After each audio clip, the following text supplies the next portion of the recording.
Samini has a tweet for you. It simply says, real Skip Bayless will get his wish. The Jets will free Tebow. And guess what? Tebow won't mind at all. This is what Tebow had to say about not being named the starting quarterback. For me, it's just whenever I get an opportunity, trying to make the most of it, and was hoping I would be, given one this for these last few games, but handling that as best I can and supporting Greg and supporting his football team and trying to be a great teammate and help out however I can. So, Skip, you mentioned yesterday on the show that he should speak up. You said right now and say something. Did he say enough? You know what? For Tim Tebow, this was a diatribe. This was scathing and scorching and shocking for Tim Tebow.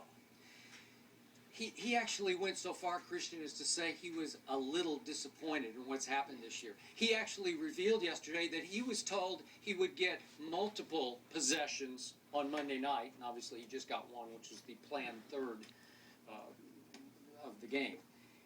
He actually went so far as to say, I haven't asked for a trade, dramatic pause, yet. Wow, way to go, Tim. At least this was a start. But no, I didn't hear enough, because I did say yesterday, there comes a time in a man's life when you got to stand up and take a stand.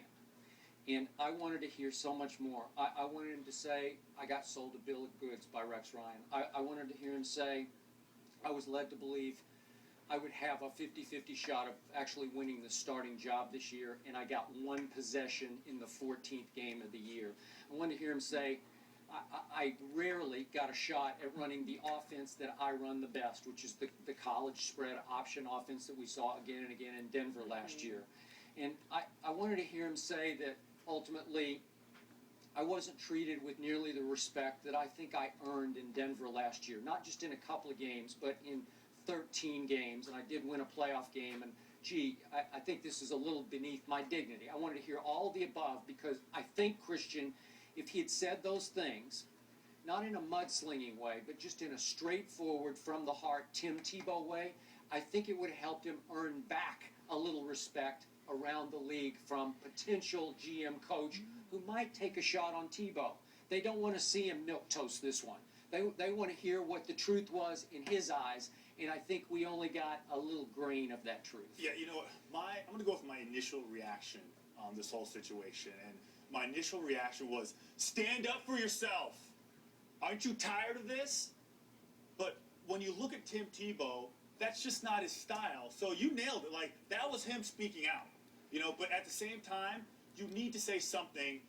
And this has all been so media-centric, and everyone just got their eyes on this situation. What's he going to say, and what's he going to do? Is he going to lose control and just kind of start bashing everybody? It's just not in him. But as a player, I would be so sick and tired about the bill of goods that I was sold. And we don't know exactly what was said, but I got to assume he was going to get a chance. He was told he was going to get a chance to start. And it was going to pretty much be determined on how badly Sanchez played. Okay? Well, he played really bad. And now you're going to go to McElroy? Oh, listen, I have nothing against Greg McElroy, a good college player. I don't think he has the skill set to be a starting quarterback in the NFL. He's going to get a shot.